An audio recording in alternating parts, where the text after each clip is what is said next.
The Gray Champion, by Nathaniel Hawthorne. There was once a time when New England groaned under the actual pressure of heavier wrongs than those threatened ones which brought on the Revolution. James II, the bigoted successor of Charles the Voluptuous, had annulled the charters of all the colonies and sent a harsh and unprincipled soldier to take away our liberties and endanger our religion. The administration of Sir Edmund Andros lacked scarcely a single characteristic of tyranny, a governor and council holding office from the king and wholly independent of the country, laws made and taxes levied without concurrence of the people, immediate or by their representatives, the rights of private citizens violated and the titles of all landed property declared void, the voice of complaint stifled by restrictions on the press, and finally, disaffection overawed by the first band of mercenary troops that ever marched on our free soil. For 2 years our ancestors were kept in sullen submission by that filial love which had invariably secured their allegiance to the mother country, whether its head chanced to be a parliament, protector or popish monarch. Till these evil times, however, such allegiance had been merely nominal, and the colonists had ruled themselves, enjoying far more freedom than is even yet the privilege of the native subjects of Great Britain. At length a rumor reached our shores that the Prince of Orange had ventured on an enterprise the success of which would be the triumph of civil and religious rights and the salvation of New England. It was but a doubtful whisper, it might be false, or the attempt might fail, and in either case the man that stirred against King James would lose his head. Still, the intelligence produced a marked effect.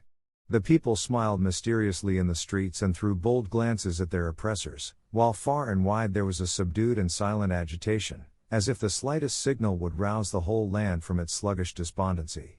Aware of their danger, the rulers resolved to avert it by an imposing display of strength, and perhaps to confirm their despotism by yet harsher measures.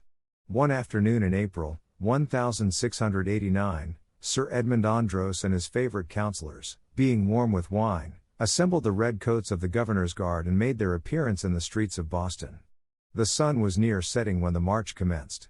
The roll of the drum at that unquiet crisis seemed to go through the streets less as the martial music of the soldiers than as a muster call to the inhabitants themselves. A multitude by various avenues assembled in King Street, which was destined to be the scene, nearly a century afterward, of another encounter between the troops of Britain and a people struggling against her tyranny. Though more than 60 years had elapsed since the Pilgrims came, this crowd of their descendants still showed the strong and somber features of their character perhaps more strikingly in such a stern emergency than on happier occasions.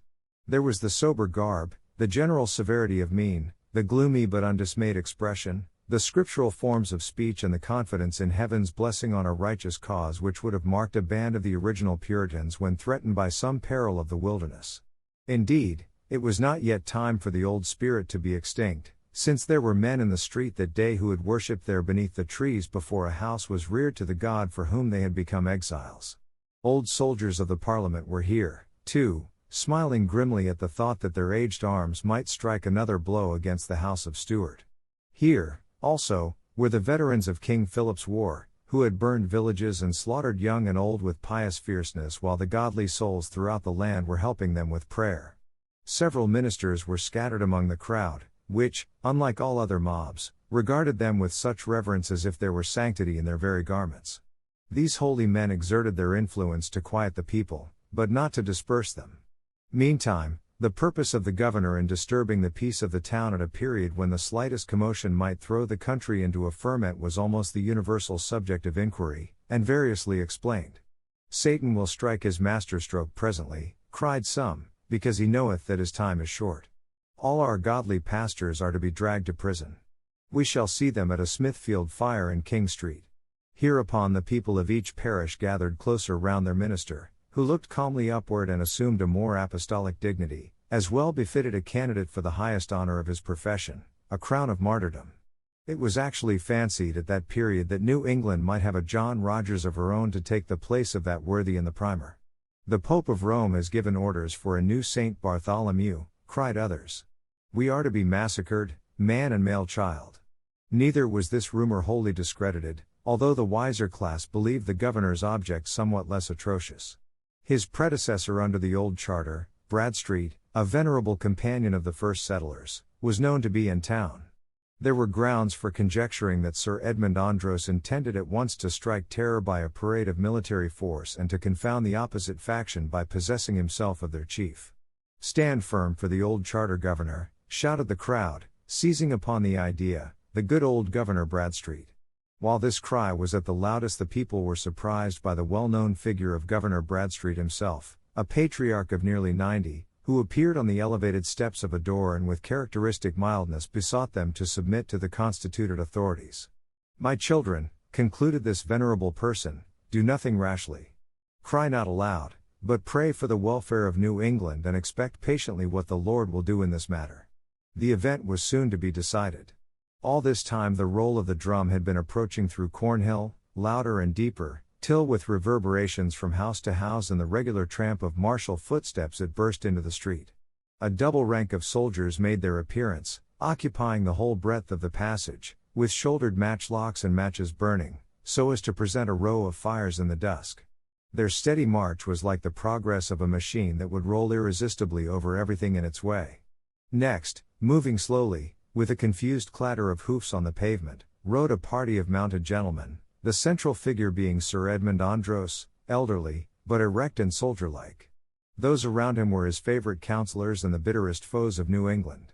At his right hand rode Edward Randolph, our archenemy, that blasted wretch, as Cotton Mather calls him, who achieved the downfall of our ancient government and was followed with a sensible curse through life into his grave. On the other side was Bullivant, scattering jests and mockery as he rode along. Dudley came behind with a downcast look, dreading, as well he might, to meet the indignant gaze of the people, who beheld him, their only countryman by birth, among the oppressors of his native land. The captain of a frigate in the harbor and 2 or 3 civil officers under the crown were also there. But the figure which most attracted the public eye and stirred up the deepest feeling was the Episcopal clergyman of King's Chapel riding haughtily among the magistrates in his priestly vestments, the fitting representative of prelacy and persecution, the union of church and state, and all those abominations which had driven the Puritans to the wilderness. Another guard of soldiers, in double rank, brought up the rear. The whole scene was a picture of the condition of New England, and its moral, the deformity of any government that does not grow out of the nature of things and the character of the people. On one side the religious multitude with their sad visages and dark attire, and on the other the group of despotic rulers with the high churchmen in the midst, and here and there a crucifix at their bosoms, all magnificently clad, flushed with wine, proud of unjust authority and scoffing at the universal groan. And the mercenary soldiers, waiting but the word to deluge the street with blood, showed the only means by which obedience could be secured. "O Lord of hosts," cried a voice among the crowd, "provide a champion for thy people." This ejaculation was loudly uttered, and served as a herald's cry to introduce a remarkable personage. The crowd had rolled back, and were now huddled together nearly at the extremity of the street, while the soldiers had advanced no more than a third of its length. The intervening space was empty, a paved solitude between lofty edifices which threw almost a twilight shadow over it. Suddenly there was seen the figure of an ancient man who seemed to have emerged from among the people and was walking by himself along the center of the street to confront the armed band. He wore the old Puritan dress, a dark cloak and a steeple-crowned hat in the fashion of at least 50 years before, with a heavy sword upon his thigh, but a staff in his hand to assist the tremulous gait of age. When at some distance from the multitude, the old man turned slowly round, displaying a face of antique majesty rendered doubly venerable by the hoary beard that descended on his breast. He made a gesture at once of encouragement and warning, then turned again and resumed his way. "Who is this grey patriarch?" asked the young men of their sires. "Who is this venerable brother?" asked the old men among themselves. But none could make reply. The fathers of the people, those of 80 years and upward, were disturbed, deeming it strange that they should forget one of such evident authority whom they must have known in their early days, the associate of Winthrop and all the old councillors, giving laws and making prayers and leading them against the savage. The elderly men ought to have remembered him, too, with locks as grey in their youth as their own were now. And the young? How could he have passed so utterly from their memories, that hoary sire, the relic of long-departed times, whose awful benediction had surely been bestowed on their uncovered heads in childhood? Whence did he come? What is his purpose? Who can this old man be? Whispered the wondering crowd. Meanwhile, the venerable stranger, staff in hand, was pursuing his solitary walk along the center of the street. As he drew near the advancing soldiers, and as the roll of their drum came full upon his ear, the old man raised himself to a loftier mien, while the decrepitude of age seemed to fall from his shoulders, leaving him in grey but unbroken dignity. Now he marched onward with a warrior's step, keeping time to the military music. Thus, the aged form advanced on one side and the whole parade of soldiers and magistrates on the other, till, when scarcely 20 yards remained between, the old man grasped his staff by the middle and held it before him like a leader's truncheon. "Stand," cried he. The eye, the face and attitude of command, the solemn yet warlike peal of that voice, fit either to rule a host in the battlefield or be raised to God in prayer, were irresistible. At the old man's word and outstretched arm, the roll of the drum was hushed at once and the advancing line stood still. A tremulous enthusiasm seized upon the multitude. That stately form, combining the leader and the saint, so grey, so dimly seen, in such an ancient garb, could only belong to some old champion of the righteous cause whom the oppressor's drum had summoned from his grave. They raised a shout of awe and exultation, and looked for the deliverance of New England. The governor and the gentlemen of his party, perceiving themselves brought to an unexpected stand, rode hastily forward, as if they would have pressed their snorting and affrighted horses right against the hoary apparition. He, however, blenched not a step, but, glancing his severe eye round the group, which half encompassed him, at last bent it sternly on Sir Edmund Andros. One would have thought that the dark old man was chief ruler there, and that the governor and council with soldiers at their back, representing the whole power and authority of the crown, had no alternative but obedience. "What is this old fellow here?" cried Edward Randolph, fiercely. "On, Sir Edmund. Bid the soldiers forward, and give the dotard the same choice that you give all his countrymen, to stand aside or be trampled on." "Nay, nay. Let us show respect to the good grandsire," said Bullivant, laughing. "See you not he is some old round-headed dignitary who hath lain asleep these 30 years and knows nothing of the change of times? Doubtless he thinks to put us down with a proclamation in old Noll's name. Are you mad, old man?" demanded Sir Edmund Andros, in loud and harsh tones. "How dare you stay the march of King James's governor?" "I have stayed the march of a king himself ere now," replied the grey figure, with stern composure. "I am here, Sir Governor, because the cry of an oppressed people hath disturbed me in my secret place, and, beseeching this favour earnestly of the Lord, it was vouchsafed me to appear once again on earth in the good old cause of his saints. And what speak ye of James? There is no longer a popish tyrant on the throne of England, and by tomorrow noon his name shall be a byword in this very street, where ye would make it a word of terror. Back, thou that wast a governor, back. With this night thy power is ended. Tomorrow, the prison. Back, lest I foretell the scaffold." The people had been drawing nearer and nearer and drinking in the words of their champion, who spoke in accents long disused, like one unaccustomed to converse except with the dead of many years ago. But his voice stirred their souls.